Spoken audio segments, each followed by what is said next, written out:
Assalamualaikum warahmatullahi wabarakatuh. Perkenalkan, nama saya Intan Putri Nurtasari dengan NIM 2210204018 dari jurusan Tadris Biologi Institut Agama Islam Negeri Kerinci. Di sini saya akan menjelaskan materi mengenai fertilisasi perkembangan embrio. Fertilisasi adalah proses penyatuan sel gamet jantan, sperma, dan sel gamet betina sel telur untuk membentuk zigot. Proses ini merupakan langkah awal dalam reproduksi seksual yang terjadi pada manusia, hewan, tumbuhan, dan organisme lainnya. Ini merupakan proses pembuahan di sel telur.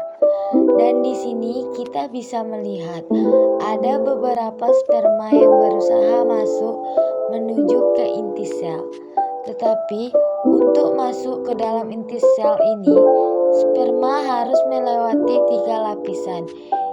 Ketiga lapisan itu, yang pertama ada coronadiata. Di lapisan kedua ada zona pellucida. Dan lapisan ketiga ada membran plasma. Di dalam sperma itu terdapat 3 bagian, ada kepala atau inti, kemudian ada badan, dan ada ekor. Ketika sperma yang berhasil masuk menembus ke dalam inti sel telur, maka yang masuk itu hanya kepalanya atau bagian intinya. Badan dan ekornya tidak ikut masuk. Sperma bisa masuk ke dalam inti sel telur karena dia akan mengeluarkan enzim-enzim yang tersimpan di kromosom. Ketika enzimnya dikeluarkan, maka ia akan berhasil menembus ketiga lapisan ini. Ketika sel sperma membuahi sel telur, maka bagian sel telur akan melepaskan senyawa kimia ke zona pellucida. Senyawa kimia yang dilepaskan oleh sel telur berfungsi untuk mencegah sperma lain masuk ke dalam sel telur. Jadi, ketika salah satu sperma sudah menembus lapisan, maka dia berhasil membuahi sel telur. Maka sel telur ini akan mengeluarkan senyawa kimia yang berfungsi untuk mencegah sperma lain masuk ke inti sel. Inti sel telur dan inti sel sperma akan melebur menjadi satu, sehingga peluburan dari inti sel telur dan sperma ini akan menghasilkan zigot. Setelah tumbuh menjadi zigot, maka akan terjadi proses pertumbuhan dan perkembangan embrio, di mana ini dinamakan ovarium. Di ovarium ini dia akan melepaskan sel telur atau ovum yang sudah matang. Pada saat ovum menuju perjalanannya ke rahim dan bertemu dengan sel sperma dan membuahi sel telur, maka akan terjadi proses pembuahan awal atau disebut dengan fertilisasi. Setelah terjadi pembuahan, maka akan tumbuh menjadi zigot.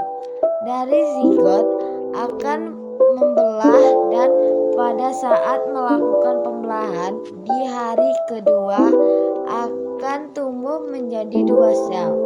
Di hari ketiga membelah lagi dan terbentuklah 4 sel. Di hari keempat akan tumbuh menjadi 16 sel. Dan di hari selanjutnya, di hari kelima, maka akan timbul menjadi blastokista awal. Proses pembelahan sel ini biasanya disebut dengan morula. Morula ini terbentuk seperti buah anggur.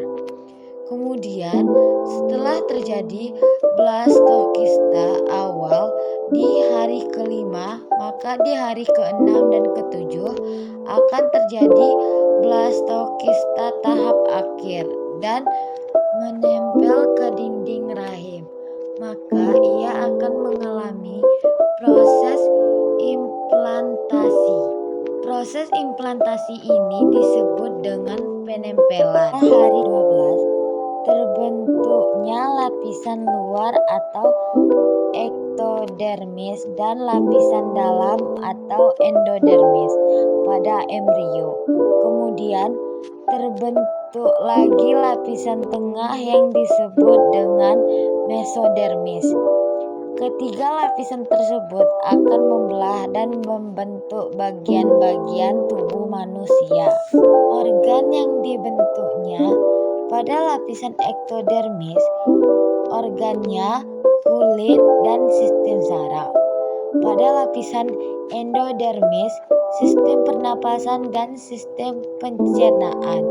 Sedangkan pada mesodermis, rangka, otot, sistem peredaran darah, sistem ekskresi, dan sistem reproduksi. Selama tahap embrionik, membran-membran embrio akan terbentuk. Membran embrio terdiri atas allantois, amnion, dan yolk sac. Yolk sac ini adalah membran yang berbentuk kantung yang merupakan tempat pembentukan sel-sel darah dan pembuluh darah pertama bagi si embrio. Selanjutnya ada amnion. Amnion ini membran dengan bentuk langit-langit yang berongga yang berisi cairan ketuban. Fungsi cairan ini untuk menjaga embrio agar bisa bergerak bebas dan terlindung dari guncangan maupun dari benturan. Selanjutnya ada korion. Korion ini adalah membran terluar melingkupi embrio. Korion membentuk plasenta dan memberikan nutrisi bagi embrio. Selanjutnya ada allantois. Allantois ini membran pembentuk tali pusar yang terdapat pembuluh darah, berfungsi untuk mengeluarkan zat makanan dan oksigen dari ibu. Allantois ini berfungsi untuk mengeluarkan sisa-sisa metabolisme seperti karbon dioksida dan urea. Pada saat proses kehamilan itu, seorang ibu mengandung selama 9 bulan. Setelah embrio menempel di dinding rahim, maka akan terbentuk plasenta dan tali pusar sebagai penghubung antara embrio dengan ibunya. Saat usia 4 minggu, embrio mulai terbentuk mata, tangan, dan kaki. Usia 6 minggu, embrio berukuran 1,5 cm. Otak, mata, telinga, dan jantung sudah berkembang. Tangan dan kakinya beserta jari-jarinya mulai terbentuk. Pada saat usia 8 minggu, embrio sudah memiliki organ lengkap. Embrio berubah menjadi janin atau fetus. Saat usia 10 minggu, panjang janin kurang lebih 6 cm. Sudah terlihat seperti bayi. Ukuran kepalanya lebih besar dari ukuran badan.